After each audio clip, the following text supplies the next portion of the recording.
Thank you so much for that kind invitation, and it's just really nice to be back here with the World Affairs Council.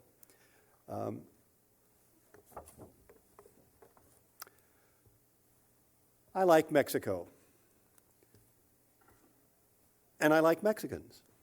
I was the recipient of wonderful hospitality in Mexico during a 1998 sabbatical that I spent with my wife and son. I was also an election observer in the year 2000 when Mexico did a better job of counting the vote than we did in the United States. More recently, I've traveled to Copper Canyon and to conferences in Monterrey and Mexico City. Every time I go to Mexico, I encounter new reasons to like the country and its people. So please don't take anything I say tonight to be an indictment of Mexicans as a people. In fact, most of what I say is not much different from what many Mexicans themselves are saying. Mexico is a huge country, 3 times the size of Texas, with a population of 112 million and counting, and an economy of more than $1 trillion, which makes it 13th in the world. Unfortunately, Mexico also has some huge problems. The one you're probably the most aware of right now is the drug-related violence that is ravaging many parts of the country.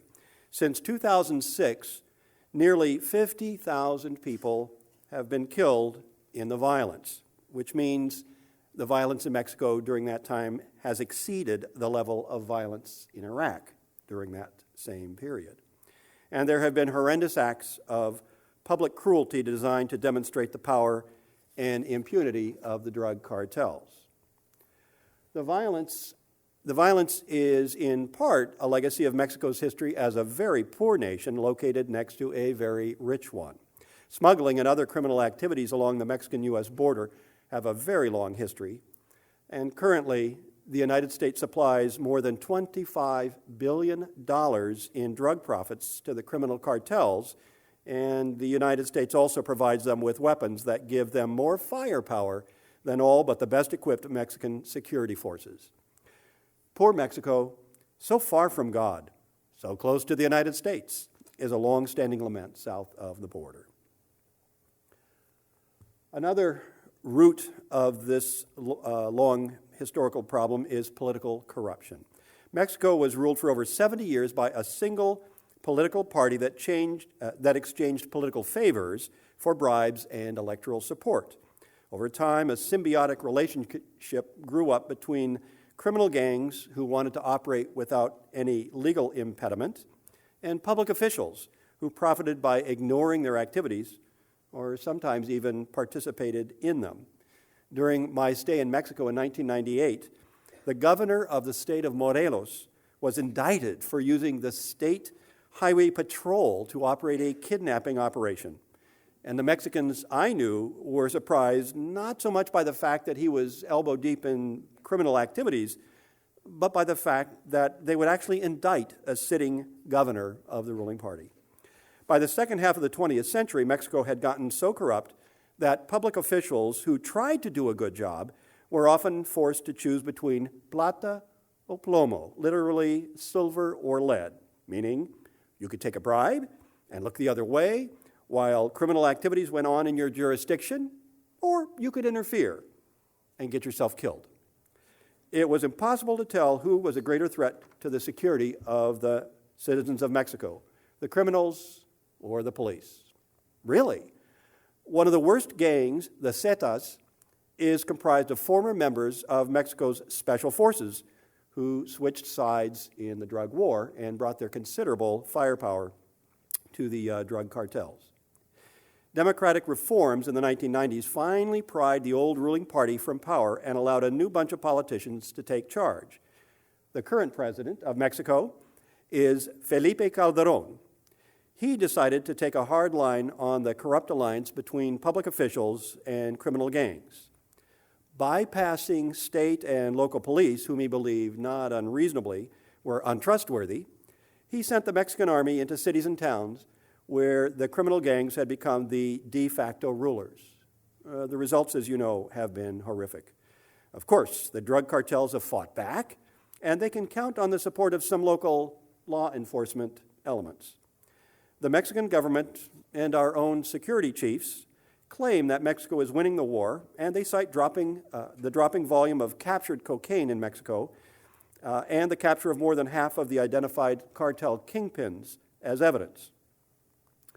In truth, it is almost impossible to tell who is winning and who is losing this war because it's not clear who is fighting whom. Some of the most successful police operations may have been cases where one cartel used its official allies to wipe out another cartel. And when it gets too hot in one state, the cartels simply shift their operations to another locale, such as Central Mexico or Central America. And when one cartel is weakened by the carnage, others swoop in to take over its territory. And the smaller gangs that appear when the big cartels are broken up have been getting into new lines of crime, such as extortion and kidnapping. All we can say for sure is that the drugs continue to arrive in the United States, and the citizens of Mexico have been traumatized by a steady stream of horrific violence that is spilling, sometimes quite literally, into the public square. Problem number 2, the economy. The economy of Mexico was also corrupted by 70 years of one-party rule. With the help of political influence, a small number of big companies and rich business people, for example, people like Carlos Slim, who's portrayed on the left of the screen, came to dominate the economy and soak up most of the investment capital. Medium and small businesses have a hard time competing. And since a majority of Mexicans earn less than $5 a day, the prospects of local businesses for paying customers is further weakened. NAFTA expanded Mexico's commercial opportunities with the United States and Canada and encouraged the growth of manufacturing, but U.S. agricultural imports have put 1 million of Mexico's small farmers out of business. I wonder where they went. And Mexico's heavy reliance on trade with the U.S. means that a slowdown in our economy creates an outright contraction in theirs. Mexico's economy is growing again, but poverty is still widespread, and a slowdown in the U.S. or a contraction in Europe could send Mexico right back into an economic slump. Since the 2000 elections, Mexico has had a truly democratic political system, but ironically, that has brought some new problems. Mexico's president now has to consult with an independent Congress, and the Congress is deeply divided among 3 large and several small parties. And you thought the U.S. Congress was dysfunctional. In a way, it's the worst possible form for a democratic government to take. Proportional representation almost guarantees that no one party will ever have a majority in Congress. However, the chief executive is not a prime minister able to cobble together a ruling coalition. No, he's a separately elected public official who belongs to one of the political parties. It's a perfect prescription for permanent gridlock.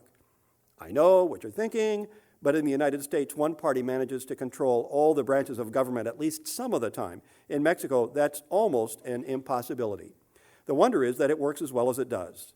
President Calderon has managed to make some progress in modernizing Mexico's fiscal structure and putting through some social reforms, but any serious reform of the system runs into a brick wall of systemic opposition almost immediately. Which brings us to the 2012 elections. The winner of the presidential contest will almost certainly be the nominee of one of the 3 major parties. A plurality is all he or she needs, and in fact, the current president, Calderon, got elected with just over 1/3 of the votes cast. There is no runoff. The candidates are Enrique Peña Nieto, governor of the key state of Mexico. It surrounds the capital. He is the nominee of the old ruling party, the PRI, which should be a disqualifying factor, except for the fact that in the current state of affairs, people are looking back nostalgically to the days when politicians and crooks worked together and the country was peaceful. Peña Nieto is handsome. He is married to a television star. That's his second wife. His first wife died under mysterious circumstances. And he has won plaudits for improving the infrastructure of his state. He also makes Rick Perry look like a Rhodes Scholar. When asked to name his 3 favorite books, he stumbled for a couple of minutes and then finally said that he had read parts of the Bible. Later, when asked to quote the price of tortillas, he announced that he had no idea because buying tortillas was the job of the housewife. What he will do if elected is not clear, but it is worrisome that he is supported by the privileged business sector and that scandals continue to dog high-ranking members of his party, the PRI. Andrés Manuel López Obrador is the candidate of the left-of-center Democratic Revolution Party. AMLO, as he's affectionately called, is a former mayor of Mexico City, and he was the runner-up in the last presidential election. He was an extremely bad loser. Complaining that the Electoral Tribunal had rigged the count, he declared himself the real winner and called his supporters into the streets to halt normal business until the tribunal relented. They didn't, and eventually the protesters went home. But many middle-class Mexicans have not forgiven AMLO for the disruption he caused to their already stressful lives. What he would do if elected would, as I say, depend heavily on cooperation from the Congress, but he has promised to withdraw the army from the cities and restore normal civilian administration, to provide monetary incentives for parents to keep their children in school, to shift the tax burden from individuals to corporations, to establish a state-run media corporation that would compete with the right-leaning Televisa, that's Mexico's equivalent to Fox News, and to renegotiate NAFTA to protect Mexican farmers from unfair competition. Josefina Vázquez Mota is the nominee of the pro-business National Action Party, the PAN. She is a former member of Congress and Secretary, or rather Minister of Education. Her party, the PAN, is the party of the current President Calderón, which puts her under a bit of a cloud because of its association with the war on drugs that has caused so much violence. Nevertheless, she presents herself as an ama de casa, a housewife, who cares about the practical issues that really matter to Mexicans. She made it a point to say that she knows how much tortillas cost because she buys them herself. She also has to follow a very conservative line on social issues such as abortion and gay rights because her party is affiliated with the Catholic Church. Well, whoever is the winner in July of this year will find themselves faced with a set of problems that are both urgent and deeply rooted.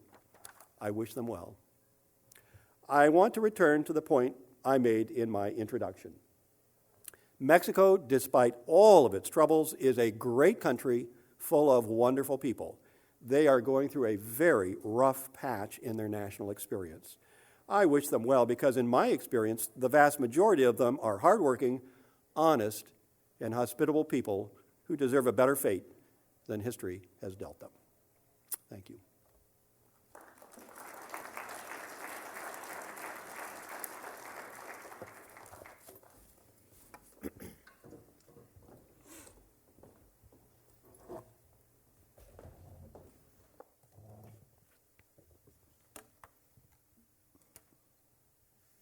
Thank you, Dan, for a good start of a conversation here about Mexico and its situation, which I think all of us have read about in the news and gotten some exposure to. So thanks for being here to enlighten us more.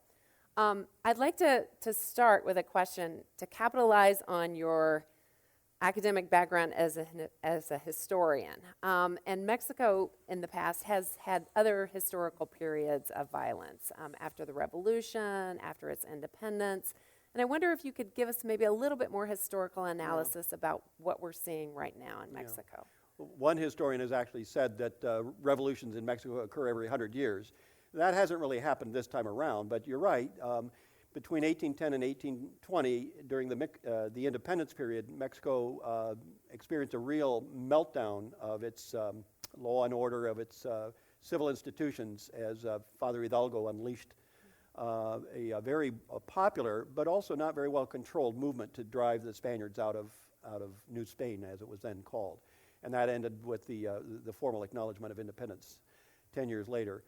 In 1910, almost to the day from the time of the first independence movement, there was a revolution in Mexico that overthrew an old dictator. And that unleashed another 10 years of violence that was even more colossal than the first one. In some ways, it took Mexico the better part of the 20th century to recover from that period of violence. But it produced, when it was over, a ruling party that claimed to be the party of the people. It called itself the Party of the Institutional Revolution, and it implemented some reforms. Civilian control of the military was one thing that resulted from that revolution, because the old army of the dictator was destroyed. And it introduced some social reforms, a degree of social service agencies that provided health care for unionized workers and so on. But it was not particularly democratic, and it became increasingly corrupt, as I said. And that leads us to today. I think whatever revolutionary potential Mexico may have had in recent times was pretty well dissipated by the democratization process that occurred in the 1990s. The old ruling party, the leaders of that party, finally realized that they could not cling to power in the face of mounting frustration with clearly dishonest electoral procedures. And so a set of policies were put in place in 1996, electoral reforms that created an independent electoral tribunal that registers citizens, that holds elections, that counts the votes, and that certifies the winner. And I must say that Mexico's elections are among the cleanest in the third world. And in 2000, I wasn't kidding, they really counted the votes more carefully, more accurately than we did. It surprised Mexicans as much as anyone else. But they did a good job, and they've been doing a good job ever since. And I think that has at least alleviated the sense that that people had that the government is out of their control. It is in their control. What is out of their control is this drug violence, and that's, I think, what's really on people's minds right now. That's not revolutionary. That's not a popular uprising. That is a bunch of criminal gangs that have basically hijacked Mexico's history and are taking it in places where most people don't want to go. What to do about that? They're not sure. But that the drug cartels are deeply unpopular, I think that's pretty clear. Okay. Thank you. Can you speak a little bit more about civil society, non-governmental organizations, the church? Yeah. What's their role in promoting good governance and also trying to address human rights violations and this violence? Mexico has a fairly robust civil society compared to some poor nations. I was invited by a Mexican organization called Alianza Cívica that was partnering with a U.S.-based NGO called Global Alliance to be an election observer in 2000. And they brought in dozens of foreigners, and they mobilized lots of Mexicans to watch the electoral procedures and make sure that the Mexican government actually lived up to the reforms that were on the books at that time. And not every politician in Mexico was really happy to have them doing that. But I think it was really instrumental in making sure that the elections would be conducted according to the new procedures. And that's just one example. The Catholic Church plays a very large role in Mexico even now. The old ruling party was a real enemy of the Catholic Church. And in fact, the Mexican Revolution was in part a rebellion against a Catholic Church that had allied itself with the old order. So the PRI, the party of Peña Nieto, the former ruling party, is traditionally anti-Catholic. It's very conservative and pro-business in other ways, so you get this odd kind of characteristic.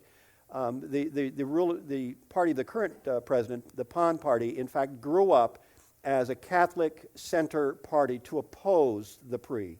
And a little bit like the Generals in their basketball games against the Globetrotters, they lost every election throughout the 20th century. But they kept coming back, and when the game was made more fair, when it stopped being rigged, then they began winning elections. But they were a party that is committed to giving a very strong voice to the Catholic Church on issues like abortion, gay rights, and contraception. And so the Catholic Church plays a fairly large role. The hierarchy tends to be very conservative with some sort of progressive-minded exceptions. And then there's the journalists. Mexico is one of the most dangerous countries on the planet to be a reporter. And reporters who report on the activities of the drug cartels are taking our lives in their hands, and over 60 have died, have been documented to have been killed since this drug violence really began to grow in the middle of the last decade. And what astonishes me is the degree of civic heroism that's expressed by Mexicans who continue to report, continue to protest, continue to try to be a voice on behalf of people who are intimidated and frightened and are bewildered and don't know where to turn. And they continue to suffer, there's real risk, and there have been losses. So I have a great deal of admiration for, obviously it's a minority of the Mexican population, but for people who continue to stick their neck out to try to influence things in a good way. Great, thank you. Describe a little bit more what you think the state of U.S.-Mexico relations are right now and how you think that might change. This is an election year in both countries. How you think those relations might change. Yeah. I frankly don't think that the elections will probably change U.S.-Mexican relations a lot because there's certain basic issues that are going to be facing a president in either country, almost regardless of what party he or she belongs to. But there are certain irritants, of course, that are ongoing. Let me just give you the Mexican side of the relationship because I think we're already pretty familiar with the U.S. Side of the relationship.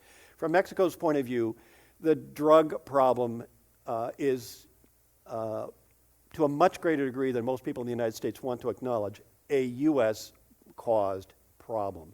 The drugs are mostly used in the United States, and the money to pay for those drugs comes mostly from the United States, whose citizenry is wealthy enough to pay for them. And the weapons that arm the drug cartels come from the United States. They were so angry when I guess, rogue operation coming out of the Phoenix Alcohol, Tobacco, and Firearms Bureau they essentially channeled 2,500 magazine-type weapons into Mexico, thinking they'd be able to follow them and they'd be able to tell where the weapons ended up, and they'd be able to track then the networks of the drug cartels. Well, the weapons quickly got lost in the Mexican underground, but they have continued to surface in crime scenes ever since, including, I guess, one American agent was killed with one of these weapons. But the Mexicans see that as just totally irresponsible. And why can't the U.S. get a handle on its own weapons policy? They don't have a Second Amendment in Mexico, and they don't really get that. So from a Mexican point of view, they'd like the United States to take more responsibility to curtail drug use in this country, to definitely to restrict the passage of machine gun type weapons into Mexico, and to acknowledge that Mexico has paid a very, very, very heavy price for our bad habits. So that's a Mexican view of the matter. Okay, great. Can you talk a little bit about social classes, social structure, regional differences, and how those regional differences, class differences might influence politics, the future of the country, violence in the country? If let's just leave the drug violence aside for a minute and think about Mexico apart from that. The further north you go in Mexico, the more prosperous the communities you run into. My wife and my son and I lived in Saltillo for 6 months, and we were in basically a working class city. I mean, some of the people around us had cars. They lived in homes that would be very modest by U.S. standards, but they enjoyed a certain number of consumer goods and creature comforts and that sort of thing.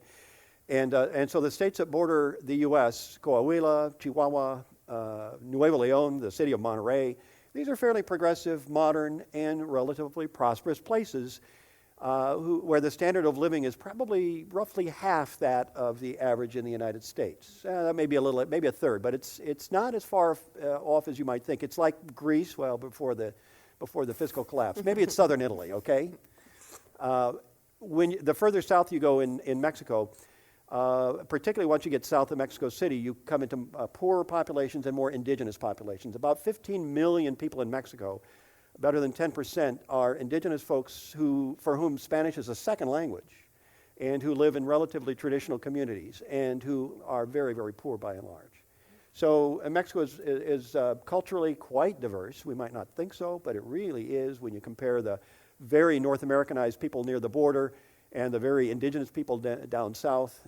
And the gap between rich and poor is quite large. but they do have a substantial middle class, and that does at last appear to be growing. Despite all these troubles, Mexico's economy has grown in the last several years, and that's one of the better signs of the times in Mexico. Do you feel that this growing middle class will have a larger voice on political issues, on trying to address this violence issue, or is their voice being heard?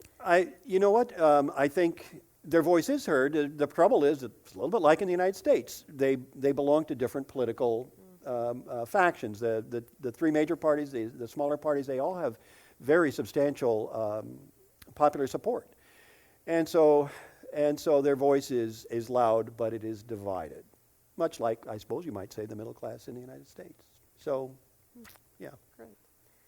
What do you think the long-term implications, I'm asking you to sort of project here a little bit, what do you think the long-term implications for governance issues, democracy, the role of the military and civilian-military relations might be, given the fact that President Calderon has used the military so much, he's emphasized the military so much, given them a lot of resources in this war on the drug cartels?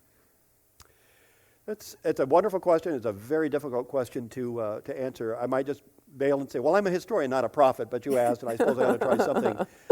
It's interesting to me that the candidate who's taken the strongest line in opposition to the current drug policy, despite its intense unpopularity, is doing the worst in the presidential polling. Andrés Manuel López Obrador has said he's going to withdraw the army from the cities within the first 6 months of his administration, something that a president probably could do without any kind of congressional impediment or approval. And he's less than 20% in most polls, which means he really doesn't have much of a chance unless something changes very fast. The two leading contenders are the head of the PRI, who's been very vague about what he'll do, although his party has been accused of colluding with the drug cartels in some of its political jurisdictions. And then Vázquez Mota, the female candidate, who is the representative of the PAN, the party that is conducting the current policy. And she's actually been coming up in the polls. She was 20 points behind when I first started looking at the elections, and now she's about 7 points out. So go figure. So I'm not really sure what's going to happen in an upcoming presidential administration, whether they're going to pull the army out of the cities and return it to civilian administration. That's worrisome because the civilian administrations are really not very well equipped to deal with the sophistication of these cartels. I guess for me, the most hopeful policy would be to phase out military operations and to build up the capacity of Mexico's police and judiciary forces. That's what really should have happened before they launched this war. And they had to turn to the military because police, judicial, prison systems are just totally inadequate to deal with the level of violence and the seriousness of the criminality. And so I think that's the piece that needs to be built up. I'd like to see the U.S. encourage Mexico in that in any way that it can, because you want even criminals, you want them to be treated in accordance with the law, because if not, we might find ourselves in Mexico in a situation where the rule of law begins to break down entirely. Right now, it's a pretty thin tissue of protection. 98% of all homicides go unresolved, and that's just a horrible statistic, and that's what I think they need to work on. Yeah. I'd like to invite you, if you have questions, I know that you can text those, or you may line up at the microphones for questions. I'll ask Dr. Miller one last question, and if you want to move down for questions, I'd invite you to do that. My final question to you, Dan, is what kind of economic reforms are needed in Mexico to really address the poverty issue there? Mm-hmm. They have already implemented a surprising number of economic reforms over the last couple of decades. I mean, it goes all the way back to Carlos Salinas de Gortari, who began the process of selling off state-owned corporations to prepare Mexico for sort of economic compatibility with the U.S. and Canada. He was aiming right from the start to try to get NAFTA approved, and that meant the Mexican economy had to be more or less a real capitalist economy. That sale of state-owned enterprises was not a very transparent process, and that's one reason why Mexico's economy is dominated by large-scale entities like the ones that Carlos Slim leads. Probably greater access to credit for small and medium businesses would be very, very helpful.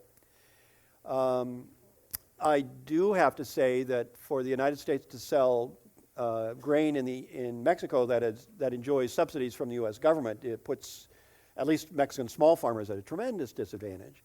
And that probably would be something that we really ought to look at. Do we really want to put all the small operators in Mexico out of business? I think there's an obvious reason to say we wouldn't like that to happen. But Mexico has a lot of work to do itself to make sure that it allows small businesses to flourish. The idea of keeping kids in school is something that the Mexican government has begun to borrow from Brazil, where another progressive president, Lula da Silva, implemented that. And with good results at reducing absolute poverty by half in Brazil, and they're hoping to have similar results in Mexico. And of course, keeping kids in school has all sorts of good long-term implications. So I suppose those are some things that I'd like to see happen in terms of economic reform. But Mexico already has a relatively open economy. The problem is that when the game got opened up, it opened up a little bit like a game of Monopoly when somebody already has half the properties on the board. And so addressing that fiscal or that corporate inequity, I think, is going to be kind of hard to do. Thank you. Yes. Question? There was a recent assault on a prison where some drug cartel higher-ups were broken out, many, I guess. And I guess my question is, what is the sort of history and current state of the judiciary, the prison system, and how does that erode public confidence? And I mean, I just don't know how I would even engage civically if I were a Mexican. Your question, I'm afraid, says it all. I hardly have to say anything. The questioner was referring to an episode in a prison in northern Mexico, not too far from Monterrey, where two very hostile rival gangs had a lot of people incarcerated. One was the Zeta and one was the Gulf Cartel, bitter enemies. And there was a prison riot. In the riot, lots of people died, and when the smoke had cleared, the Zetas were all gone, and all the fatalities were among the cartel gang. And it was real clear that prison guards had facilitated the so-called riot by allowing the Zetas to come murder their rivals and then in the confusion escape.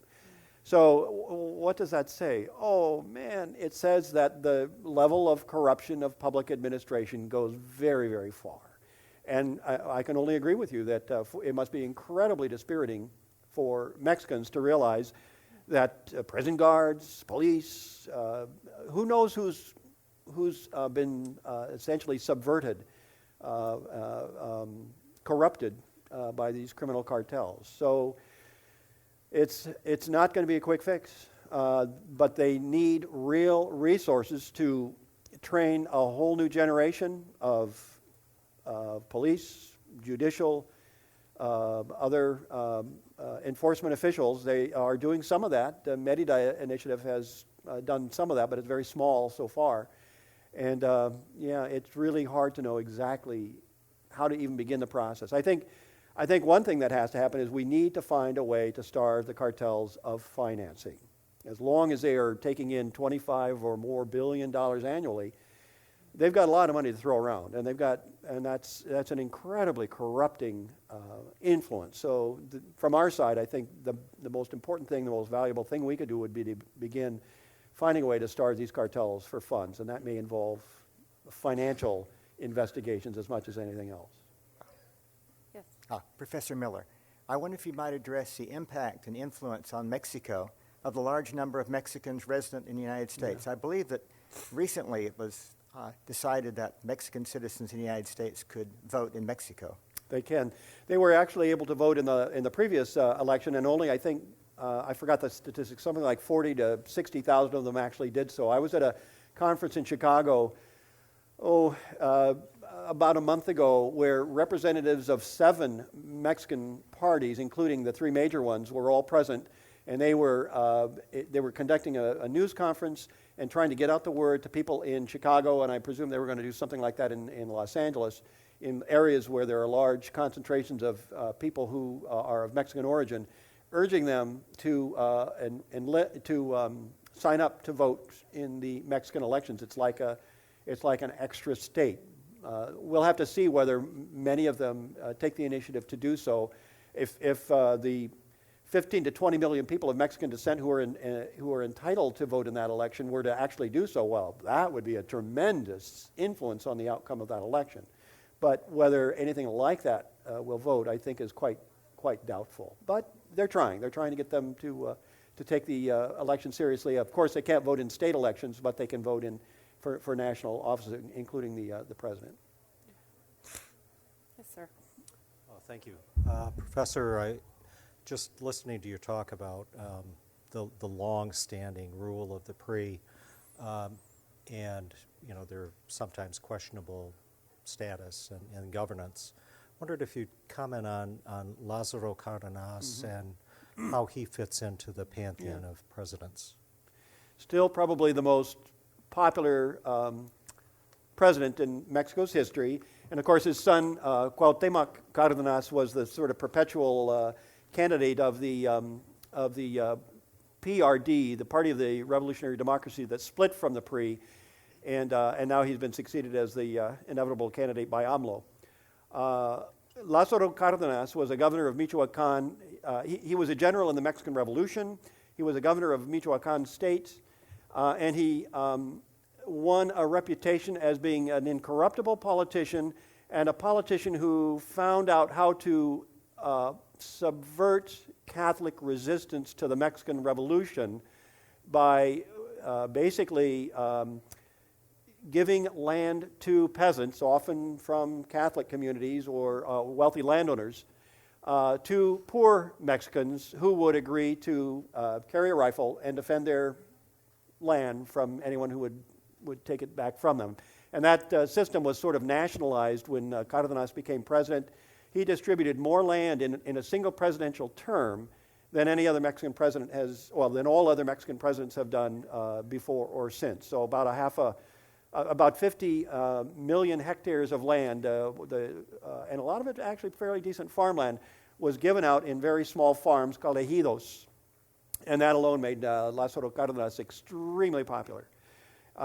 He also strictly enforced the labor laws, which strengthened the hand of organized labor, which became very, very. They were already part of the PRI, or rather the party of Lazaro Cardenas at that time, but they became fanatical supporters of Cardenas and of the PRI party that he created because of his promotion of better wages and better conditions for labor.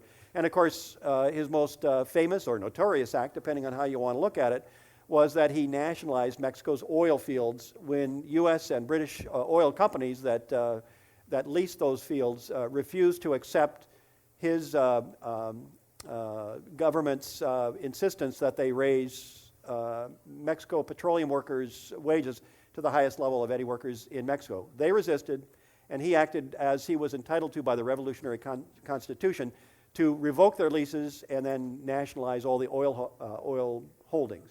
The companies were later finally compensated at a fairly small amount. But again, this made him a hero to the nation because now the oil is ours. And Pemex, the petroleum monopoly that the government runs, is a continuing legacy of that. All that was very popular up to a point. But it's also true that he institutionalized his own personal popularity by creating a political party that comprised peasants who had received land from the government, organized labor that depended on the government to protect its rights, and public sector employees.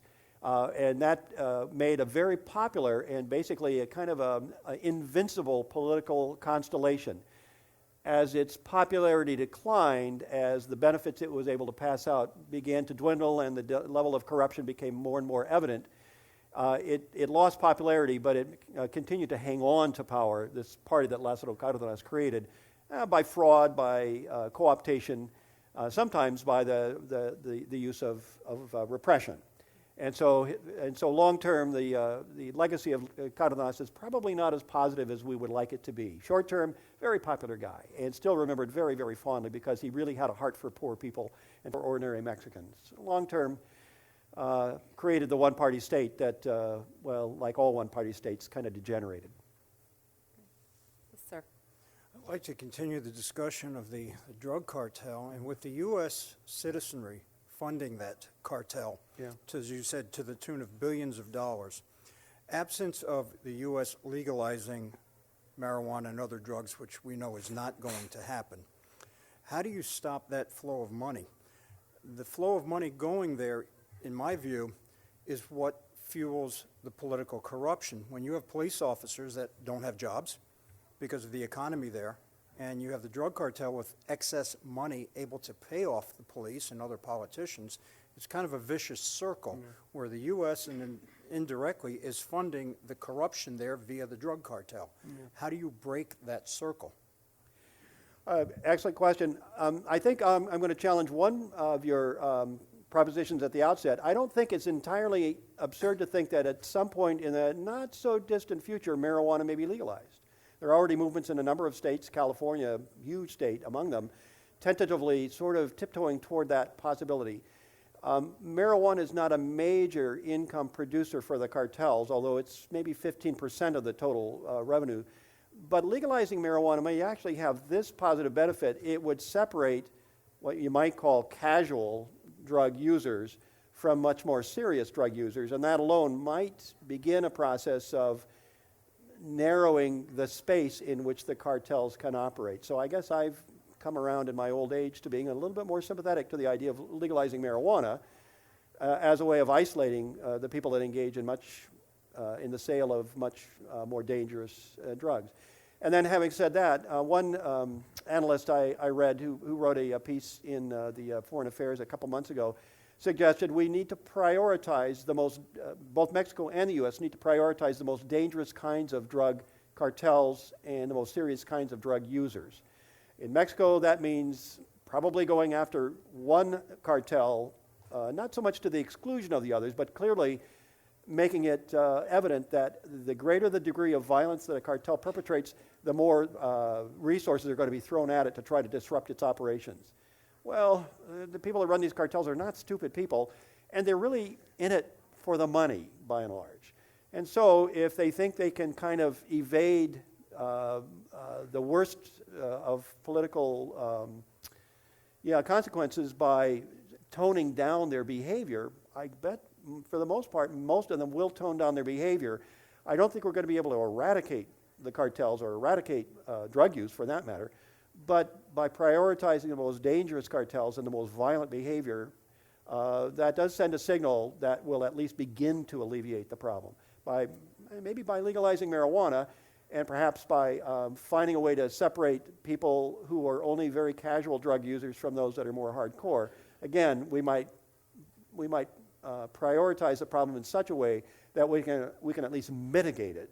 Solving it, I think, is another matter. With our current political climate, that's Okay. Yes. Well, that was pretty much my question, your thoughts on legalization.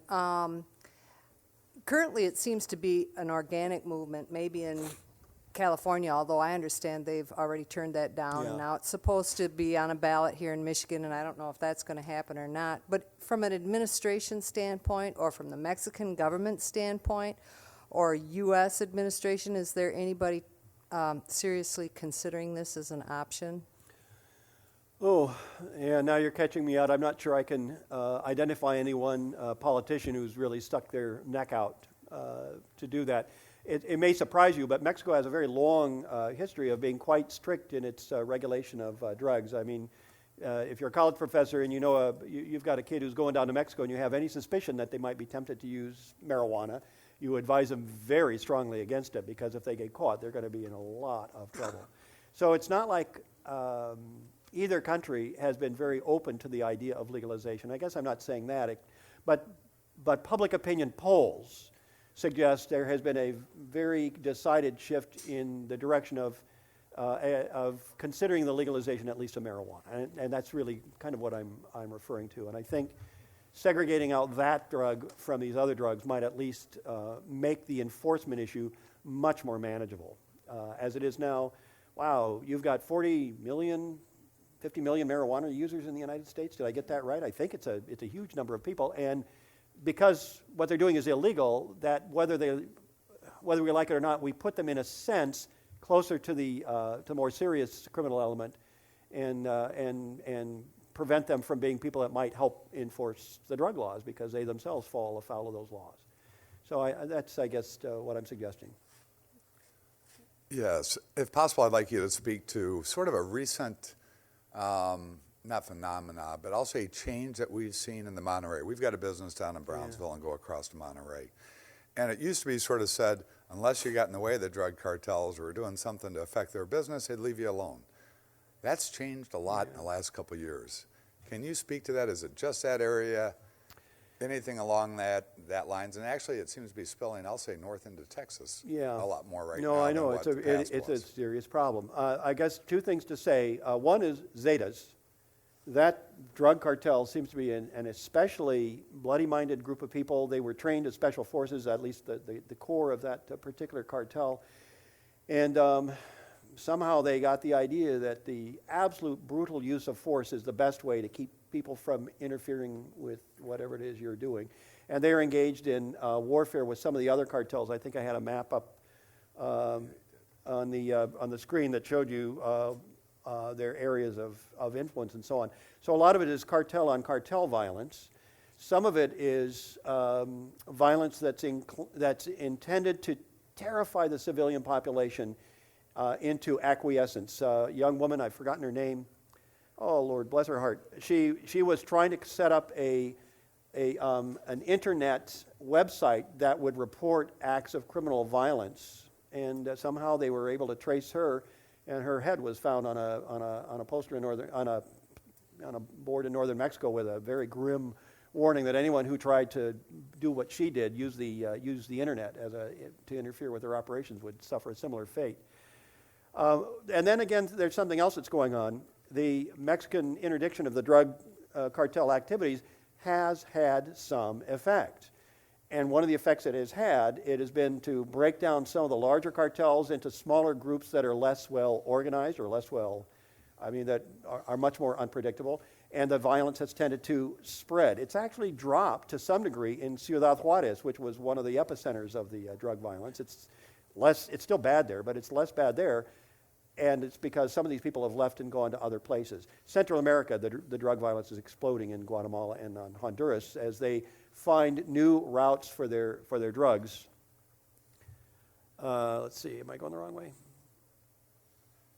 I don't know if you can see that map, but that gives you, the redder the state, the more numerous the homicides related to the narco-trafficking problem. The greener the state, the fewer the homicide. So that gives you just a graphic picture of kind of where the real sources of trouble are right now. What are you recommending to business people that are traveling there? Wow, I'm very reluctant to give much advice. I mean, I've gone in and out of Mexico. Even quite recently, I was in Mexico City in October, and there was a lot of police presence, and it seemed very calm. I have a friend, a fellow church member, who actually goes to Mexico fairly regularly, but right along the border, and his company has very tight protocols that they sleep on the U.S. side of the border, they go into a factory that's not far, obviously, from the border, they go in a company car, they go on a prescribed road, they go into the factory, they do their stuff, and then they come out. They don't go to restaurants. And again, this is horrendous for Mexico's tourist industry. So I guess I would say get all the information you can. All of Mexico is not dangerous, but some places really are. And 22 million people were tourists in Mexico last year, and very few of them suffered any problems, but some did. There was a cruise ship, maybe you read the story, where something like 20 or 30 members of this cruise were on a bus in a sponsored land excursion, and the bus was stopped, and they were all forced to give up their valuables, and at gunpoint, and now nobody was hurt. But, of course, that is a very traumatic experience, and the cruise line immediately canceled all their shore excursions. And again, very understandable that they did this. They've got to do that to keep their passengers safe. At the same time, wow, what a blow to an industry, tourism, a legitimate industry, which has been one of the mainstays of the Mexican economy. People still go to Cancun, and that so far has continued to be a safe place, and there are quite a few other places in Mexico, and the state map indicates which states have the highest incidence of violence, and within those states, of course, it might be quite uneven as well. So, best I can do. Sir. About 25 years ago, my wife was a founder of a local volunteer organization. We take young people on short-term mission trips. For 20 years, we've taken literally hundreds of young people, college and high school students, and some adults into Ensenada, which is just 80 miles south of San Diego. We've never had a problem there. We have built dozens of homes, worked with same pastors, stayed in the same places, the same churches. We've done VBS for thousands of young people, for little children. But we're hearing all of the media reports. The media blows everything into great proportions. Parents are getting more nervous, grandparents even more so. Are we unwise Funny how that works. Are we unwise to continue this? And if not, then what do we tell these people when they say, you're not really taking my kids to Mexico? Yeah. I think you're doing very much the right thing when you listen to pastors and congregations and local folks.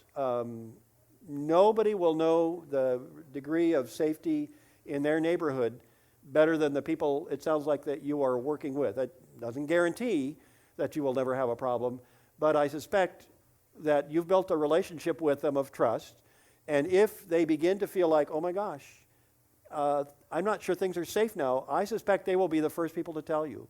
And those will be much more accurate reports than CNN or any, national, international news outlet, which by just of necessity is dealing with a much more coarse-grained kind of evidence gathering. I mean, you'll be gathering evidence from people in the very communities where you hope to be serving, and so I guess that I would let them know we're concerned. Parents and grandparents are asking, is it okay? We're really depending on you to give us accurate information. We know that nobody can predict the future, but how do you feel? Do you feel safe, and do you feel it will be safe? We're doing okay so Yeah, far, but okay. participation has dropped way off. That's pretty understandable, and it's regrettable. We've had several questions sent in by text. One of them was already addressed, but thank you, audience member, for sending it in about the asking about U.S. intervention in the drug war. So I'm going to move on to two other questions. One, can you talk a little bit about land grants and indigenous people and NAFTA? So if you can decide what to hit on here, but this was an audience question sent by text. One questioner mentioned Lazaro Cardenas, and he and other presidents of the ruling party administered a constitutional provision that provided for the restoration of land taken from indigenous people during the preceding dictatorship. And a lot of that land was redistributed in the middle of the 20th century in small plots or sometimes in collective plots called ejidos. And it altogether totaled close to half or two-thirds of the arable farmland in Mexico. Under Carlos Salinas de Gortari, a law was passed to modernize Mexico's agricultural law. So again, it would be consistent with U.S. and Canadian property law that withdrew from these ejidos the prohibition that they could be sold off. And as a consequence of that, well, as a consequence of modern economics, let's face it, that are not very kind to small producers, the vast majority of these ejidos have now passed into the hands of large-scale producers, and agribusiness is the way farming is done in Mexico overwhelmingly. And their farms are very modern and very technologically sophisticated, and we can see that in our own supermarkets where we get a lot of produce from Mexico. But there was another part of the question? Well, in asking about questions of indigenous people, maybe indigenous people's rights, and NAFTA. Yeah. I think the first thing addressed NAFTA. The Zapatista revolt that broke out on the very day that NAFTA went into effect was a protest in large part against NAFTA, because it was the people of Chiapas, indigenous people overwhelmingly, had seen the ruling party sell them out time and time again to big investors, loggers and miners and so on, who would be given assurances from the Mexican government that they could come in, that they could exploit the land, and basically the local folks didn't have any way to defend their own understanding of their property rights and of their access to these resources. So it's an issue. Of course, one of the things that happened was that the Zapatistas made such a stink that the federal government received delegations from the Zapatista movement, and some legal protections have been put in place, but I'm not quite sure, frankly, where that is right now. I confess I haven't. That's not something I looked at in anticipation of this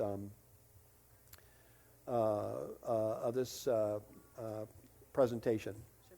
I'm going to ask one more question, and then we can, the man over here can ask. But because this relates, and this is another question that was sent by text, and bringing up a Mexican word, I'm sure it's more than just Spanish word, that I'm going to have trouble pronouncing, but I'll read the question. U.S. and West Michigan companies continue to go to Mexico and invest in manufacturing facilities there. So what does this say to you with regard to NAFTA, and is this really the same type of investment of the old, is it maquiladora plants of the late 1980s and 90s? So if you know something on that, fairly specific, but let's see what you know. Yep. The glass is half full and the glass is half empty, isn't it? And it kind of depends on how you look. Even the maquiladoras, which could be a very, from an American point of view, very poorly paid kind of employment, the people that worked there were volunteers. Nobody was made to go to a maquiladora, and it was a lot of young women who went because there was really no decent employment in the small villages they came from, and so they. What that is, a maquiladora. A maquiladora, I'm sorry, is a factory that in the days before NAFTA in particular, and although they're still there, but it sprang up because of a law which allowed you to tax only the value added, if I remember correctly, of the product from these factories. So parts would be sent to Mexico right across the border, assembled at a maquiladora, and then they would be shipped back across the United States, and they wouldn't pay the full price of the product, only the value added in Mexico would pay a tax. And so that meant that people that wanted to sell goods in the United States, clothing or small electronic gadgets, could, at a low transportation cost, take advantage of Mexico's low-wage labor and still market in the United States. And it's continued even under NAFTA that there's a lot of manufacturing in Mexico, let's face it, because the wage scale in Mexico is about 1/5 of the wage scale in the United States. By the way, it's lower in China.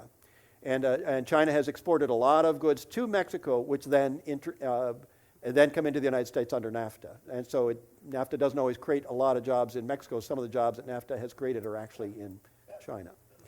But Mexican manufacturing has grown, but unemployment in Mexico is greater today than it was in 1994 when NAFTA was implemented. So I'm not quite sure what that says. Probably a lot of the reason that unemployment is higher is because agricultural employment has not benefited from NAFTA. Agriculture in Mexico has benefited enormously because the ability to sell tomatoes and fruit in the U.S. market is huge for Mexican growers. But it's for big growers, for mechanized growers, for agribusiness. For the small farmer, it's been a very tough 15, 18 years because they have to compete in local markets with imported corn and grain and that sort of thing, and beans even. So, yeah. Sir? Dr. Miller, first of all, thank you for your factual presentation of the information tonight. I don't have a specific question so much as I have an opportunity for you to perform a platform, I guess, on your opinions on maybe the top one or two different foreign or domestic policies in the United States that we have a control on. Oh, okay. That would best benefit the United States within the next 10 years. So for West Michigan corporations that are outsourcing products or services to Mexico, or for service projects, just different interests, what might be the best way for us to control our or interdependent relationship with Mexico? Yeah, well, it's a really good question. Part depends on your interests and on your capacities and stuff. Be careful, but I hope you will think of going to Mexico just to visit the place, just to see the place. Tourism continues to be an extremely important industry to Mexico, and okay, we want to be safe. So use your good judgment, check the internet to find which places are still very safe for people to go, and I hope some of you will visit Mexico. It's a great country with a lot of neat people in it. I know that sounds kind of lame, but it's an important industry. Yeah. That said, again, service projects are they're a good way to get acquainted with people. I have a son who worked on the Mexican border for 4 years, providing interpretation for groups that came down for short-term mission projects. And the real benefit of that was to begin to get to know other people and begin to appreciate who they were and begin to care about them, so that whatever you did would be colored by a sense of empathy or sympathy that grew out of real knowledge and familiarity. I think that's a big part of it, and almost more than any particular policy. Hey, I really wish we would restore that ban on assault rifles. I'm sorry, I'm not a real big Second Amendment guy. I'm a First Amendment guy, okay? And I would like to see, I would say, real restrictions put in place on that stuff going down. I'd like to see us kind of get a handle on our own drug use somehow, so that we would drain that particular swamp. If we get our own act together, that's really going to help Mexico a lot. Yeah. Maybe I'm just talked out, but that's the best I can do on short notice, okay? Dr. Miller, thank you very much. What about immigration policy? You haven't Yeah. said anything about immigration policy. Oh, boy, because that's another Yeah, night. I know, Okay. yeah.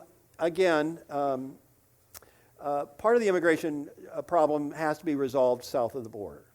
As Mexico begins to generate jobs and create a more stable environment, safer and more profitable, fewer people will leave Mexico and want to come to the United States. Most Mexicans that come to the U.S. don't really want to leave Mexico, but they feel compelled to mostly by economic necessity, and some probably because of just the danger of raising children in an environment that seems really unsafe. So as Mexico gets its own act together, that will, and to the extent that we can help Mexico get its act together by encouraging the development of really healthy law enforcement and such, and as NAFTA does what it's supposed to do and creates jobs in Mexico, that makes people less inclined to come to the United States.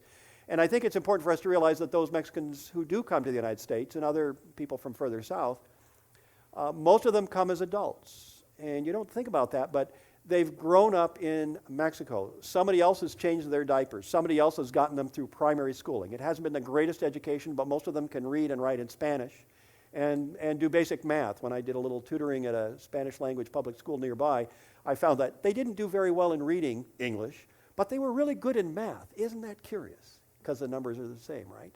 So they'd gotten a certain amount of education.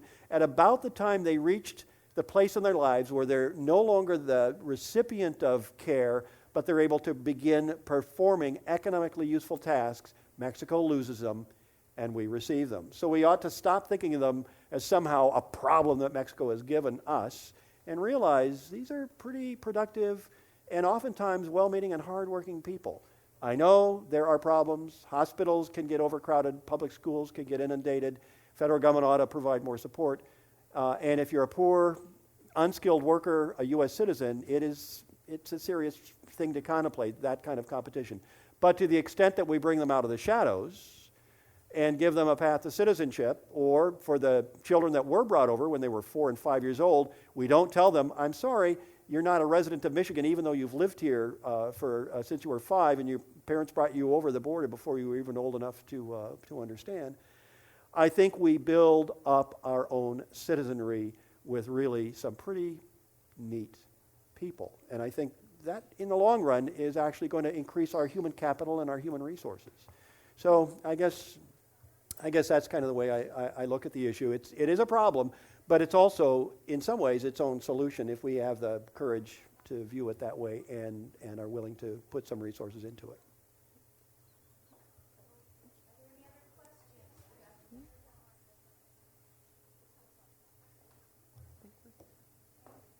You're welcome. Thanks for inviting me.